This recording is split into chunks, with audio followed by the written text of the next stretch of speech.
Hello, and welcome to Birthing Beyond Borders, a podcast where we share the stories of migrant moms from around the world. From sleepless nights to moments of joy, we'll be diving into the real, raw, and inspiring journeys of motherhood. Get ready to laugh, learn, and experience a range of emotions while being inspired. I am your host, Adejumoke Olopade, and together we'll uncover the challenges, celebrate the wins, and honor the wisdom mothers carry across borders. Welcome to our community space.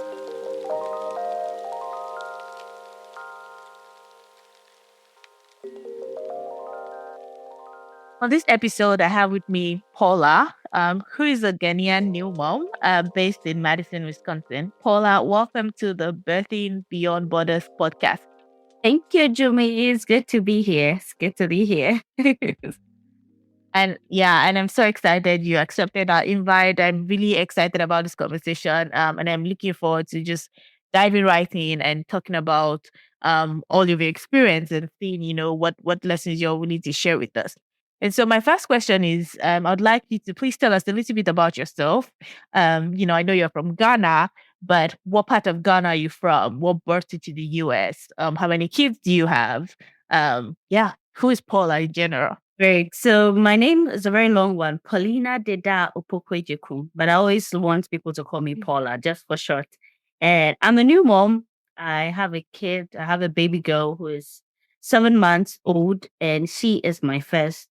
So I've been married for 2 years, and in the first year, we're just using for preparation because my partner was traveling to the US, and I was in Ghana, Accra, West Africa.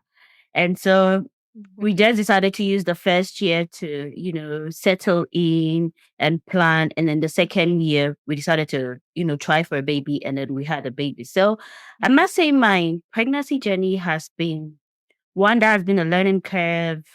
It has not been all that smooth. Because for the first time of you, as a first time mom, because it's the first time that you are doing it. So it's it's not easy. It doesn't come easy, I must say. And having a conversation with other people, they are also saying that it didn't come easy. But once you're able to, navigate the second and the third and whatever comes, you are prepared for it. So it has been quite a, and I'm still learning. Yes, still learning. Mm-hmm. Yeah. Thank you for sharing that. I heard you say, it's not easy. So is it the first one that is not easy, or is it that it's not easy just having a baby here? Like, what part of it is not easy? Mine has to do with the whole body. You see, when you get pregnant, it's a lot of changes. And since it was my first, if I must be honest, the first trimester, I felt every morning I woke up feeling maybe I might just be gone. It was so draining. I kept praying. I'm like, God, please. So my mom, when I delivered, everybody was just thankful to God that I have made it through, because it wasn't easy. The morning sickness was just not morning. Throughout, it was hard for me, and I couldn't drink. Like, I knew I had to hydrate, and water was not really something that I could easily take. Who even say like water is hard to drink? But in my pregnancy, it was, and I was most of the time weak. And I had my job too. It was on the second floor. Sometimes the elevator was not working, and I'm walking, and I'm out of breath. So I walked. I worked till almost my 7th month. Yep, and then I traveled in here. So I worked till the very last month of my 7th month, and then I came to the US.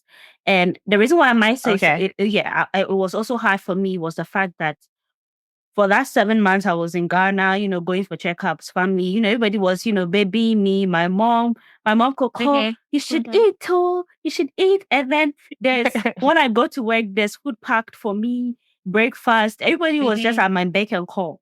Then you come to the US. It's with my husband, and my husband too is a student. Although he was there for me, some of the things, sometimes I have to go, get the food because we are both about it. It's there for me. But in Ghana, everybody, I don't even have to ask. Everybody's at my beck and call. So having to travel to come here, that was the difference for me. Yeah. Yeah. So it sounds like you got pregnant in Ghana, but you came to the US when you were about 7 months pregnant, and then you had a baby here. Yeah. Okay. I'm going to take us back a little bit. The moment you found out you were pregnant, what was that like? I planned my pregnancy, as I stated. The first year was the Okay. honeymoon period, and then the second year we decided to have. So some people may say, "Oh, I didn't know I was going to be before I found out I was pregnant." No, I was looking out for it. So it happened in June. Okay. It happened in June. I had been praying towards it, and my husband came, and we did what married couples are supposed to do. And so the time I found out I was pregnant, I have this video I made of myself with my ugly cry. I took the test. I tested like 2 times. The Oh my God. And then in my office, there's a hospital. I'm on the second floor. There's a hospital on the first floor. So I went to the hospital and I did a test. Wait, okay, I'm so excited about it. It's always, having to think about it. So I went to the hospital to get the test, the one that you pee on. They said they were out of it, but then I could do the one that they use, the ultrasound and stuff like that. I was like, oh no, I want to get that personal thing. I don't want to. So I went down to the pharmacy. I actually walked. I went to get it. I went to get 3. Came back to my office, rushed to the urinal, checked, and then I was so happy. I recorded the moment, and I found a very nice way of announcing it to my husband that I was pregnant. So I got baby clothes, onesie, which had one. I love my dad, and there's one I love my mom. So I used I love my dad. It was blue. I didn't also know the gender, but he was hoping for a boy. I was hoping for a girl. And I put that onesie in a box. I added the test, and then I had a note. So when he came back, I told him, "Oh, there's this box I was to give you." So he opened it, and then he starts good. Like, yeah, so it was all fun. He gave himself a hug, and yeah, so it's a beautiful experience. When I really found out I was pregnant, I was so happy. I was so happy. Yeah. Yeah. I mean, I can tell from the way your face like just lit up, like just hearing you talk about it. So yeah, that's very exciting. Yeah. I also heard you say that you prepared for it. So it sounds like, you and your partner were intentional about like preparing or planning for pregnancy. So what are the things that helped you prepare, and what helped you prepare to get pregnant? And like also the 9 months or 10 months, how some people call it. What are the things that helped you prepare to become a mom? So first off, I was taking my prenatal. Like, it was my first, and then I got pregnant when I was 29. So, you might say, oh, your clock is ticking. I don't really believe in that though. But then 29 is just like I was just entering my 30s. So I felt like, okay, this is my first time. I have to take my prenatals, which is very good. Like people say, oh, you can get pregnant without it. But once you take it, it provides all the nutrients for you as a mom and then the baby that you're expecting. So I was taking it very judiciously. And also videos. I'm also clogged onto social media. So I followed all the mom pages. Like once I know All the your mom content. all the mom content I was on it. Once I know you're talking about diaper, what to expect first from YouTube channels. Oh, I subscribe to all the mom channels. So every trimester, every week update. So okay, fine. They say that today the baby is the size of a pea. Second, the baby is the size of a mango. So all that I knew it, and then all the signs that they told me that I was going to expect, I was experiencing it. And so before I go to the hospital to go see my doctor, like when it was appointment time, I had all the questions that I needed to ask.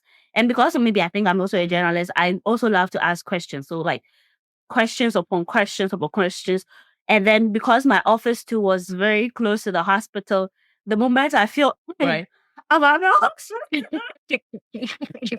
With first time mom, I feel like maybe if I get pregnant again, the number of times I'll just go to the hospital for the slightest thing, it will reduce. Because I was like, oh, I have to really make sure that baby is fine and I'm fine. And my husband is always calling. When he calls and I'm a little bit low. Oh, have you gone to the hospital?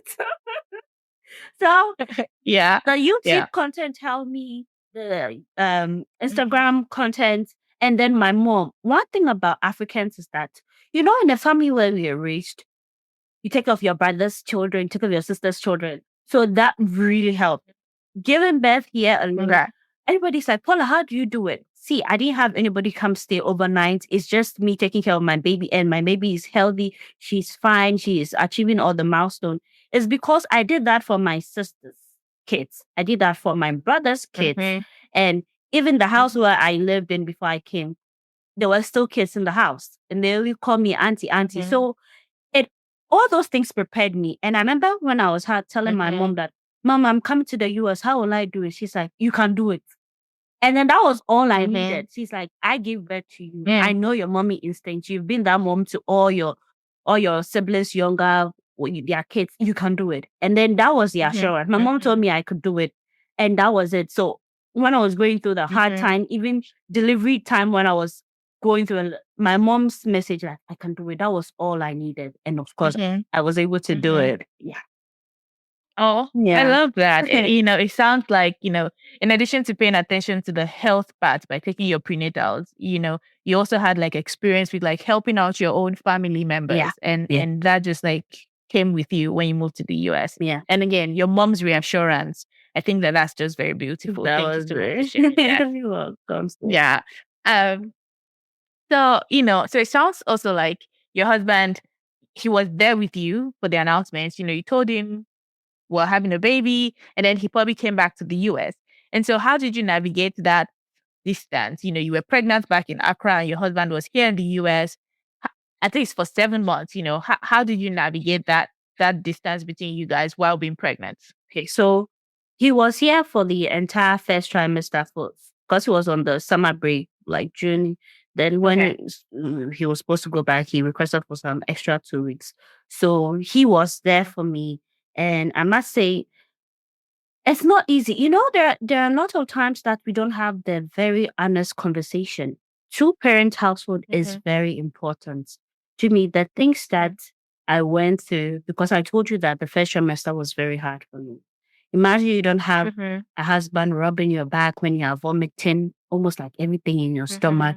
You don't have him telling you you'll be okay. Sometimes, like how my husband was there for me when it comes to intimately, not like all about sexual when it comes to sexual relation, but to hold you, to rub your back in the night, you need a partner. So sometimes, if you can, having a two-parent household is very important. Even if you are not married and it's a baby daddy situation, you could plan it in a way that at that time you are together.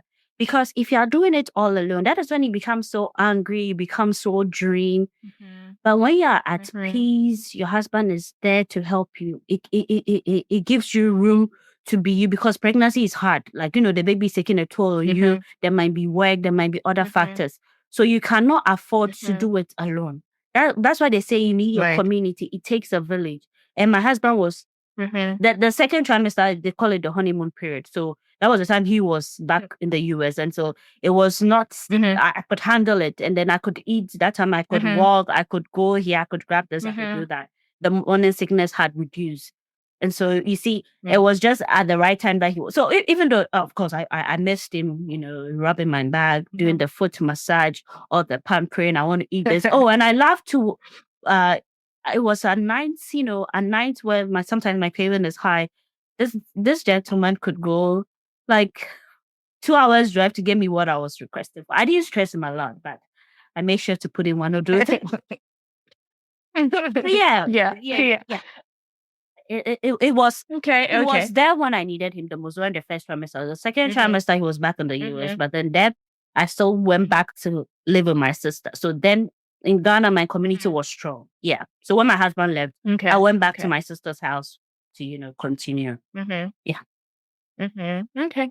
And so when he left and he came back to the US, and at some point you also came and you joined him here in the US. Yeah. And when you moved to the US, were there like cultural practices that you had taught yourself, oh, these are certain cultural things that I'll do as a pregnant mom or when I just have my babe that you couldn't do here in the US?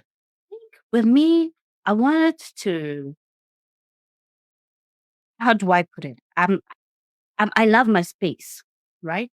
And so the only thing that maybe I think I missed was, when you had a kid, it's either your mom or your grandmom who give that baby that hot bath, massage the head and stuff like that. But even with that, I did it myself. And even though the mom or grandma was not around, my baby is still healthy. But I must say, one of the things that I love being away from home was the fact that I didn't have a lot of people in my space. You know, when you're pregnant or when you have a kid, this long distance people going to come in, trooping and stuff like that. I don't know, but for how I am and how protective I am, the only people I would feel free being around my mom and my sisters, like the immediate. And so I think it could be positive, it could be negative. Like I got my wish because I was away from home. Because maybe a distant auntie would come and then you can't be so strong, like, oh, don't touch my name. You don't want to come off as that. Oh, you're a new mom. What do you think? You think you're going to harm your child? So my mom is saying it was okay here.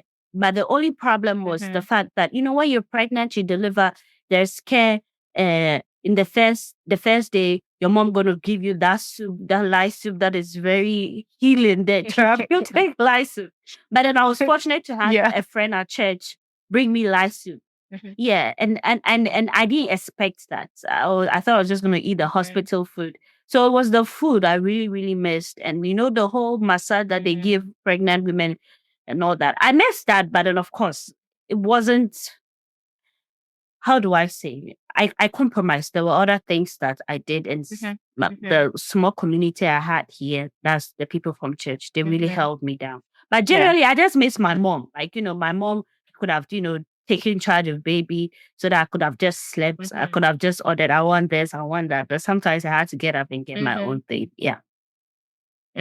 Yeah. Thank you. Thank you for sharing that and for acknowledging that, for us Africans, we talk a lot about like our community, but I love that you mentioned that like sometimes it can be very overwhelming, especially with like extended family. I heard you say that, you want your mom and your sister, but if you're back in Africa, sometimes you'd have like aunties and uncles and all these people feeling like they can come to your space, that first week you just had a baby. And maybe sometimes all you need is just your own space, you know, you just want to give the baby to your mom and just have space to just breathe and just be you and feel like, you're still in control in some sort of way.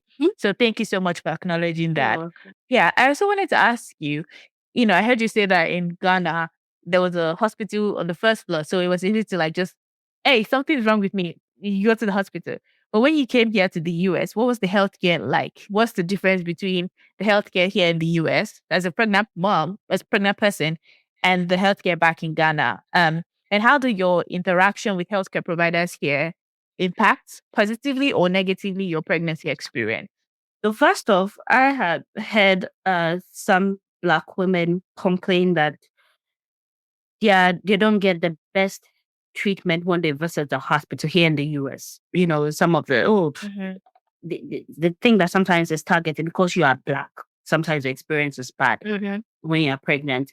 Maybe how someone will speak to you, how they attend to you, But to be honest, that wasn't my story.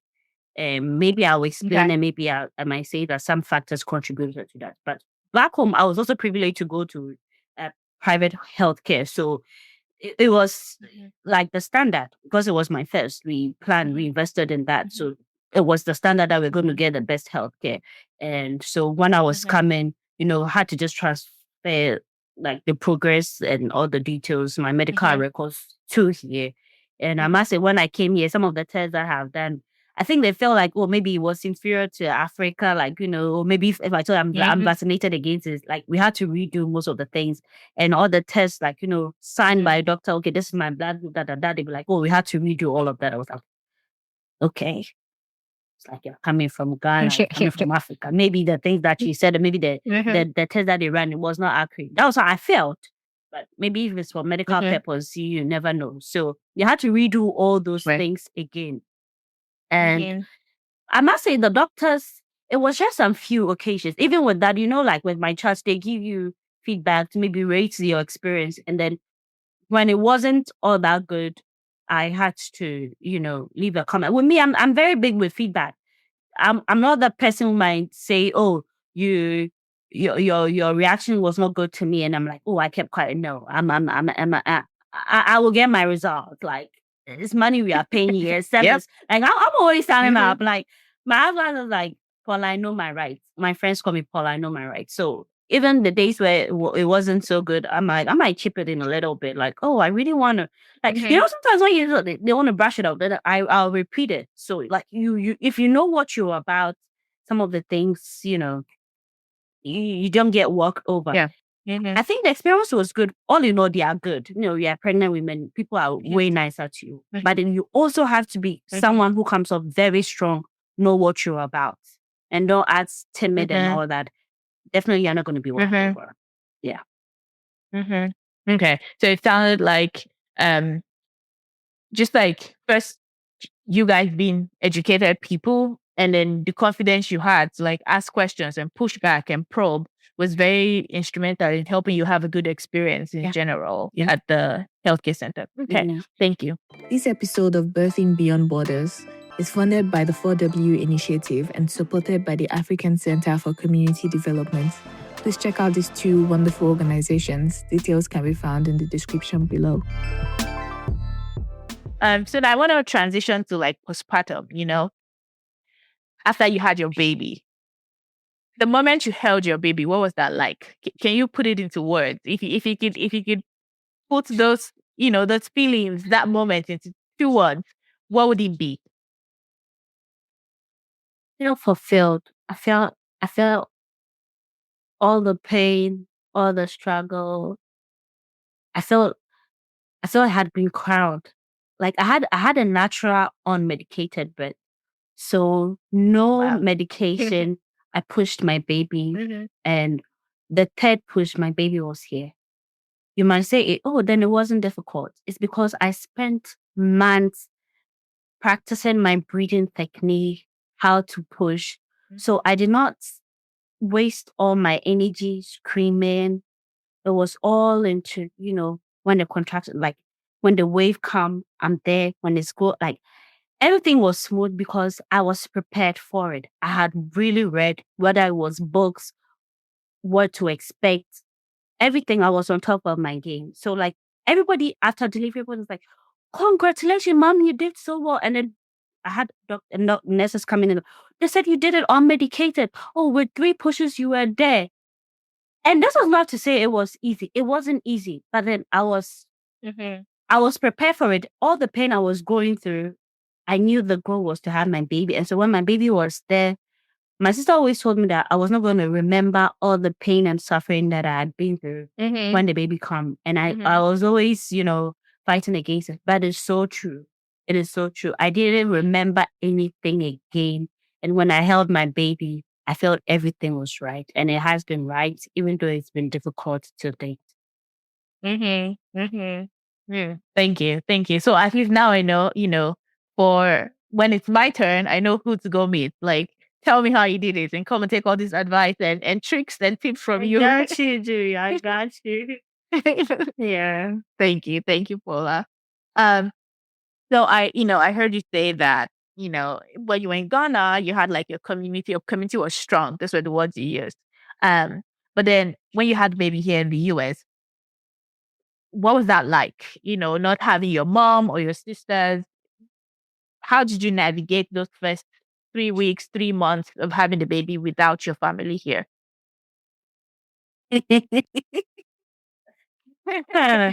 Jimmy, it wasn't easy. It wasn't easy. It wasn't easy. It wasn't at all. It was hard. Especially, when you're in the hospital, the nurses are attending to you. When you come home, it's you and your baby. The first night, I was like, "Hey, is that what it was gonna be? I should have even stayed in the hospital because it was unmedicated, natural delivery." The next day, I spent a day in the hospital. The next day, I was home. They discharged because I was doing well. They confirmed that I was fine. So when I came home, there was no nurse, attending, no baby. It was just me and my husband. And my baby said she was not going to stop crying. She's really, and then there was no sleep. I know there was no sleep. And then, the vaginal bed down there, the area too was burning. It was just a whole lot. So it was hard. And I said, if I was back home, my mom could have taken charge of the baby and I could have, had the whole time to heal and all that. But then my husband was very, very instrumental. So you need to prepare when it comes to food. So if you're a new mom listening to me, like the first month is crazy. So once, towards the second week or the first week to delivery, you should make sure if you are not the one stocking up your fridge, you should make sure that maybe there's somebody to cook for you. So all you have to do is just the baby when you're hungry, and then you should have snacks too, because you'll be snacking at night, drink a lot of water and all that. So once you have food like stew, you have soup, you have rice, you have all your favorite meal in the fridge, it becomes very easy. Then you don't have to start preparing food from scratch. Because mom, you're gonna need that food. Thank you for calling that out. I've seen videos of people like meal prepping before they go to the hospital. So it makes sense now that, especially if you don't have like your relatives around to help Yeah. you make food, it makes sense to like have it like in a freezer or something so you can just bring it out and use it as you go. I also want to touch on like a very important topic. A lot of people as Africans, a lot of us don't like to talk about mental health, and sometimes even if we're struggling with mental health, we pray it away, or we just say it's fine. We just don't pay attention to it. And for some mothers, they go through postpartum depression, or they have like anxiety around taking care of the baby, or they're just like, some people call it baby blues, which is a real thing. But when it gets to a point where it's beyond that, then it's becoming concerning. So I was wondering, is that something that happened to you? Is that something you experienced? If you did, how did you navigate it? If you did not, what do you think were protective factors for not experiencing that? So with all the things I read and how prepared I was, the postpartum reality will hit you, no matter how it is. And I must say, there again, your community. You need somebody to be there for you. I remember one time I just had a break. Like during the first 3 weeks, I had a break. I had a breakdown. I was in the shower. I was crying. I was crying. I was crying. My husband was he's like, "What was wrong with me?" I was like, "I don't know. I just feel like there's something wrong with me, but I don't know where it is. But then there's something wrong with me." And it was because I hadn't slept. Sometimes I feel like I am not up to the task because I'm like, okay, I'm caring for my baby. She's eating all right, but am I being the good mom? Like a whole lot of things will rush through your brain. And then that's why I say that with me, for what I've been through, I would advocate for two parents household. Sis, because sometimes someone might ask you a question. Can even be like, oh, was it through CS? Or maybe it was through normal vagina delivery. Like someone can say something that will trigger. And you know where we come from, Africans, some, not all, some of us, maybe even if it was CS, they'd be like, oh, so you couldn't have a vaginal bed. It was CS. Are you lazy? Can you imagine? And so if you have all these comments coming to you and you have a partner who's going to stand up for you, take a phone call and tell people to stay away from my wife if you don't have any good thing to say to her, all these things help.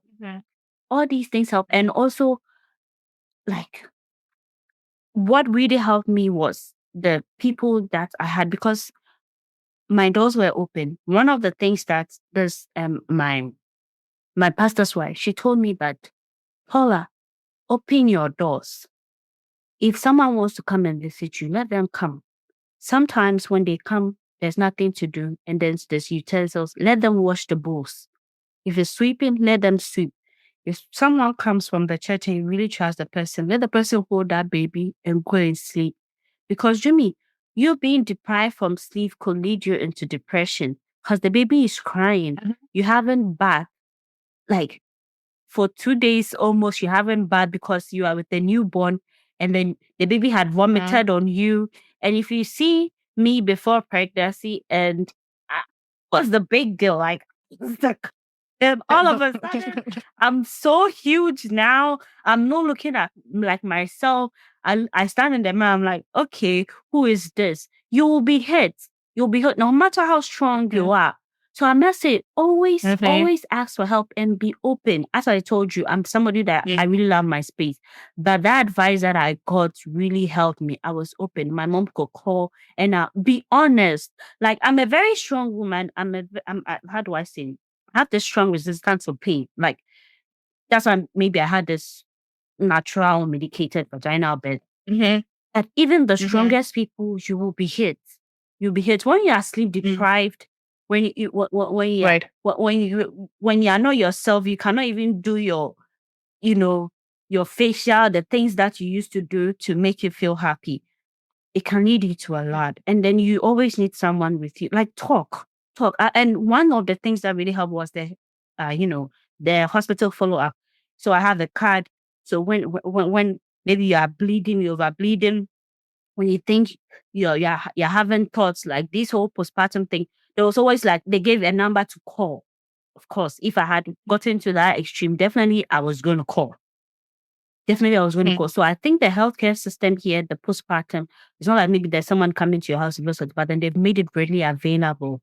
Like they gave me booklets, numbers to call in case of emergency. If there's something I'm not really understanding, there's a lactation consult available. So all those things, I must say, if you don't know, you also ask.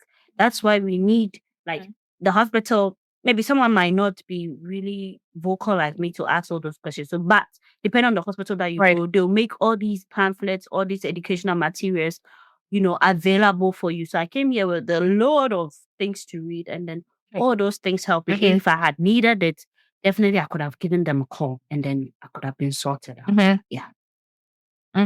Yeah. Thank you. Thank you so much for sharing that. You mentioned a very important point. You said talk. Like talk about it. A lot of times we African women, we want to be strong women. We saw our mothers do it and did not complain. So we don't want to complain. Especially if you're here in a country where you don't know too many people. We also don't like to share our business. We're very private people. It's like I don't want to put my business out there. But it's very important to like talk about your experience and talk about the things that you're going through and see if somebody can provide a solution or direct you in the way to go. So thank you for mentioning that important part. I also heard you talk about your pastor's wife. So it sounds like, you had like some sort of community or people that stepped up for you. So what role did religion play, in navigating being a new mom in a new space? So I've been a Christian all my life, and this is the time I really, really felt the importance of the church.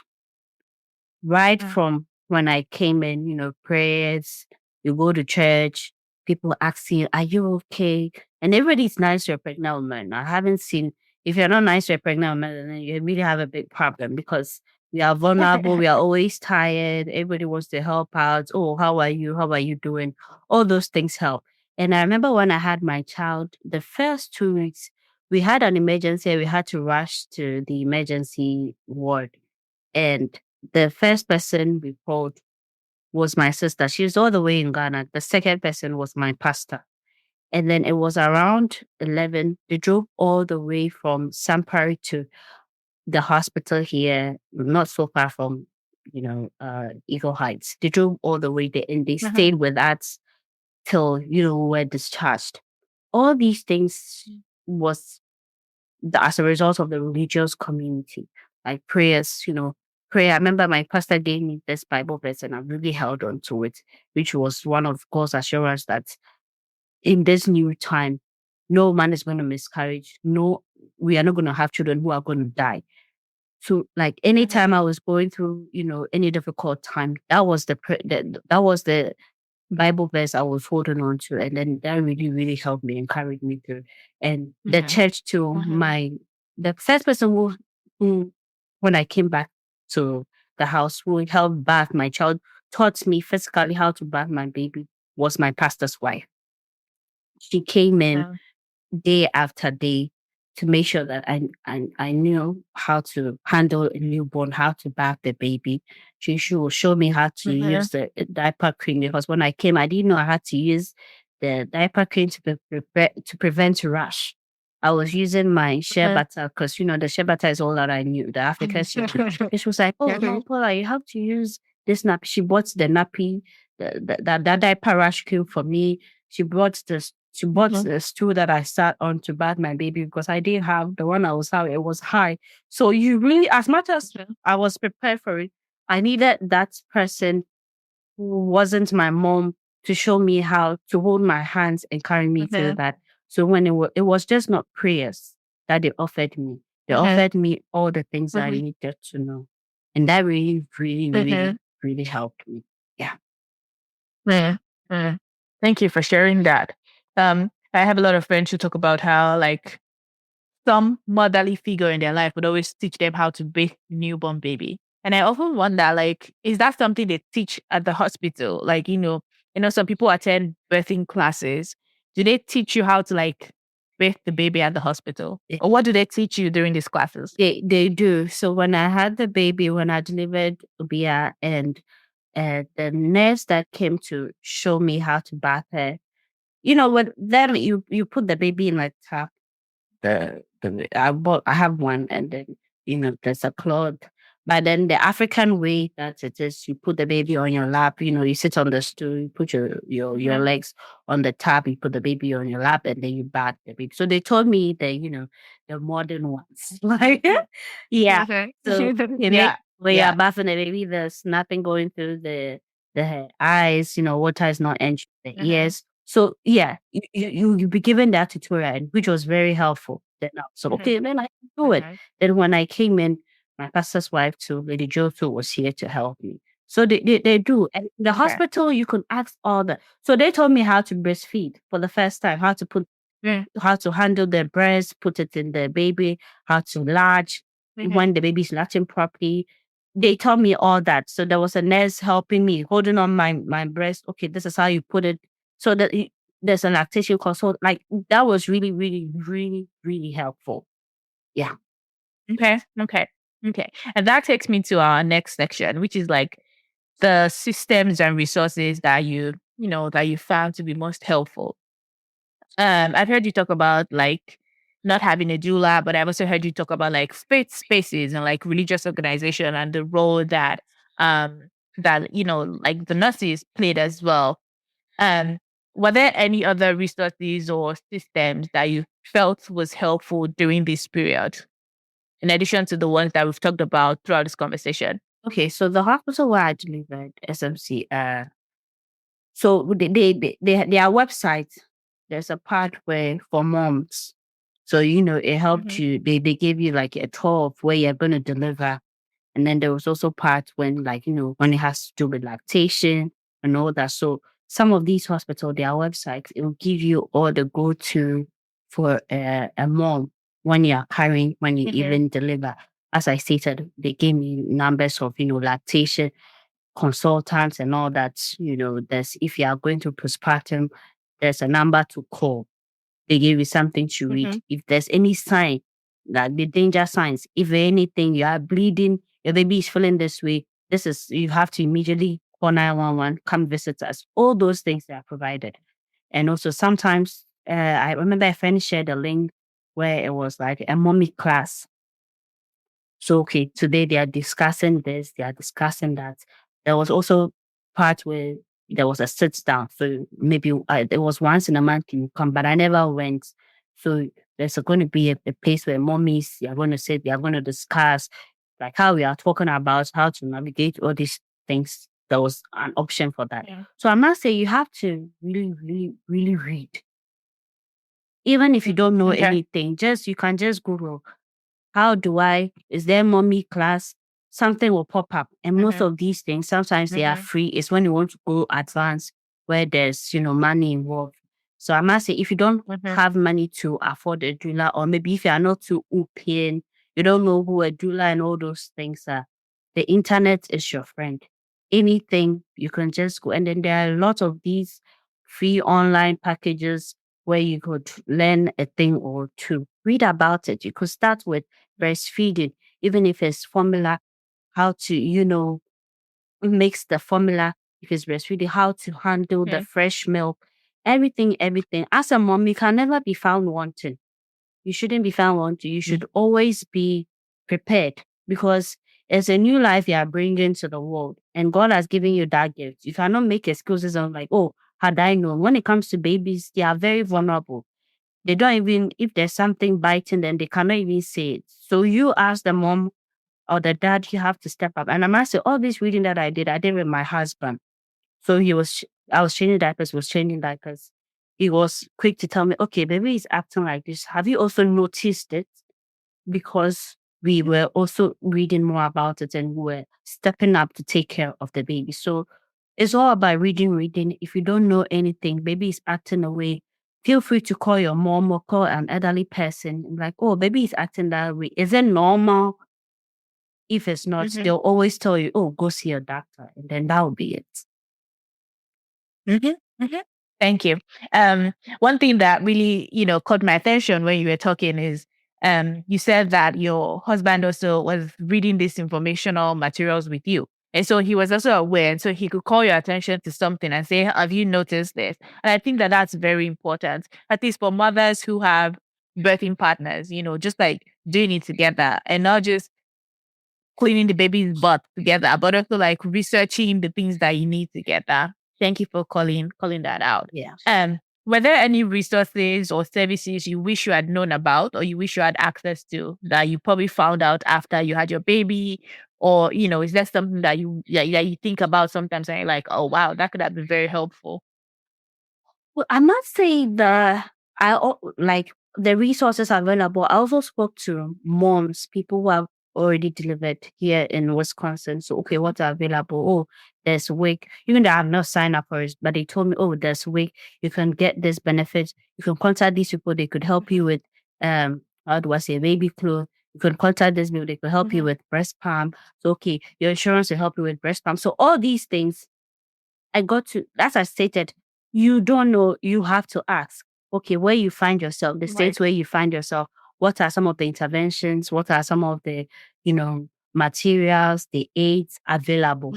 And then they are going to teach you. When it comes to pregnancy, when it comes to babies, most women do not gatekeep.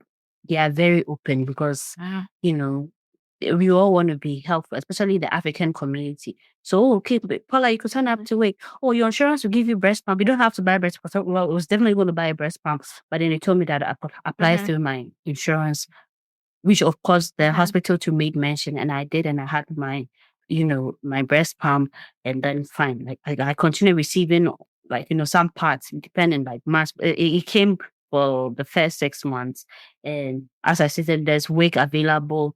I haven't signed up to it. There are places where maybe if you don't have diapers, you could even get free diapers. So there's so much available. All you have to do is ask. Even when you go to the hospital, I think there's a form that they give you, or maybe if shelter is a problem for you, even if transportation is a problem for you, they are going to help you out. So maybe, for instance, your partner is a student and you don't have a car. Maybe you are pregnant. You don't want to join the bus. Maybe you get somewhere you have to walk. When you go in there, they give you all the forms that you are filling. If transportation is a problem, they have a free transportation. They're going to give you all these things. The hospital told me, but then I didn't use it because we had the means of transporting ourselves, even if it's food. Like the county where you even find yourself, there are some food programs that you can even go get groceries and all those things. So it's always good to talk to a mom, someone who has done it. If you are in church, you have to ask your people, okay, what are some of the, benefits that we could get? And the people are always going to open up to you. So don't be shy. Don't feel like, oh, no, especially when maybe you're students, you're not really working. Maybe some people are undocumented and all those things. Whatever it is, there are people who are willing to help. So always To help out. always reach out to people, always ask questions. And if you are shy, you could always get the internet, just search anything that comes to your mind. If there's all those things available, then you just grab it. Yeah. Yeah. Thank you for sharing that. Like you said, there's so many resources here available to pregnant and new moms. And sometimes a lot of people don't even realize that this is available to them. Like you said, you can get a breast pump through your insurance. I didn't even know that. I'd have probably paid for it, but that's money that I could have saved. So, just the power of having conversations like this, I think is very important for our community. My last question to you, Paula, is for healthcare workers, because I've, heard you provide advice for new moms who are just coming into the US or navigating motherhood in a new space. But for healthcare workers, is there any message you'd like to pass across to them if, we have healthcare workers listening to this in terms of providing maternal and child health for African immigrants in the US? So I might say healthcare workers are doing amazing. Honestly, taking care of people in the hospital. We come in, mothers with a whole lot of needs. Sometimes you're just going through a lot and, your temper could be way up. Some people are just vomiting. Some people during delivery, they even poop and all that. A whole lot happens. But these people, I remember when I was pushing, I was like, oh, I might poop. They were like, feel free. If you want to poop, just poop. Of course, I did not poop. During that time, they're like, don't worry, mommy, you can. And all those things. So I must say that pregnant women are very vulnerable. Sometimes first time, it could even be your second time. There's so many things that could go on. There's so many things that could go wrong and so many things that could go right. And when a pregnant woman come in, and sometimes I listen to some people, Black women, and they tell you that maybe they didn't get the best care. And I'm like, how cruel, how mean can you be that a woman who is just not walking on the street, she's in the hospital because of a condition, because she's about to deliver, because she's not feeling well. You should be able to attend to them. Every profession, they have code and ethics. As a journalist, I have one that I abide with, and health professionals are supposed to abide by that. Nobody forced you into that. You found yourself into it. Whether you have the passion for it or you're trying to make money, we are all humans. And I must say, you can be mean to anybody, but not a pregnant woman. So when they come in with their needs, even when someone comes in and you know that they are not so well read, they don't even know whatever is going on, you should be able to, give them what they need and even overshare. I must say, sometimes when you're asking your health professionals, oh, maybe what formula do we need?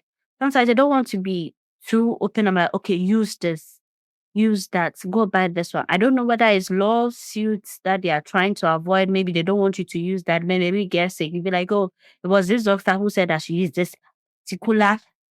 So I think maybe before we find ourselves for fear of lawsuits or whatever, sometimes they are not so open. They're like, oh, maybe when you go to the, because I remember when I was considering using formula and I asked my doctors like, oh, with formulas when you go to, the shops, there's a whole lot, but never, I was pressing, but I just realized that he didn't want to mention a particular one Recommend a brand. or recommend any brand. So that one too is a little bit tricky. You get what I'm saying? But then, as I stated, maybe for lawsuit or whatever it is, there's been some bad experiences. But in as much as, you should be very open. When the mother is asking you about, okay, in case of emergency, how do I do CPR? I remember one time I was asking one of my doctors, like, oh, how do I do CPR? I think he just went round and round. He didn't want to, demo. I don't know whether it was with time. I'm like, you said I should ask any question. I'm asking questions, like, So we should also be well read. If someone is not being forthcoming, that's why you have your community. You should ask people questions. But as I stated, whenever you see a pregnant woman, people are nice. I'm not going to say the health professionals here are not nice. They are very professional. Because where I come from, even during labor, some people that they say they beat them. Like, you are being lazy. You might push the baby, you lose the baby. Like, sometimes they're not considered because their whole, especially if you go to a government hospital, their lineup of mothers having to deliver. Nobody has your time. Yeah, coming to push. Oh, mommy, no, hurry up and leave the bed for someone else to come. But here they are not like that. They are very welcoming. They are very friendly. But of course, some people have shared bad experience. But in my if I'm rating over 10, definitely I'm going to give them an 8 or 8.5 because for me, for the hospital that I was, the reception was good, and also always research about pregnant and infants friendly health facilities. I think those people, when they really specialize in such programs, the reception is good. You hardly have bad experience, and if you have any bad experience, mommy, don't be shy. Talk to somebody, complain before you leave the hospital. Because when you complain and you step up, then it means it's not going to happen to the next person. But you'd be like, oh, I'm not from this place. I'm an immigrant. I don't want to you're not going to get yourself into any trouble. They should rather be the ones fearing that they mess with the wrong person. So always speak up. speak up, when you advocate for Mhm. yourself, the next time, if there's a mean doctor, if a mean nurse there, and you really, really stand up to them, next time when they see a Black person, you're going to give them a salute. Yeah, thank you so much, Paula. That was just beautiful. And I love how you like affirmed our mothers because like you said, I'm not a mom, so I can only, I can only share the experiences that I've heard from people like you and from, relatives, but you all are doing an amazing job and it's just so beautiful to hear, your stories and how you navigate being a mom in new spaces. So thank you so much for joining us today and thank you for sharing your story. Thank you. Thank you so much. Thank you so much for joining us on this episode of Birthing Beyond Borders. I hope you've learned something new or felt seen in today's conversation. If you're a mom listening today, know that you're doing an incredible job, and as a community, we are so proud of you. Please share this episode with another mom or with a friend who might find it helpful. Remember, you are not alone and you don't need permission to do the things that bring you joy. I'm rooting for you. Goodbye.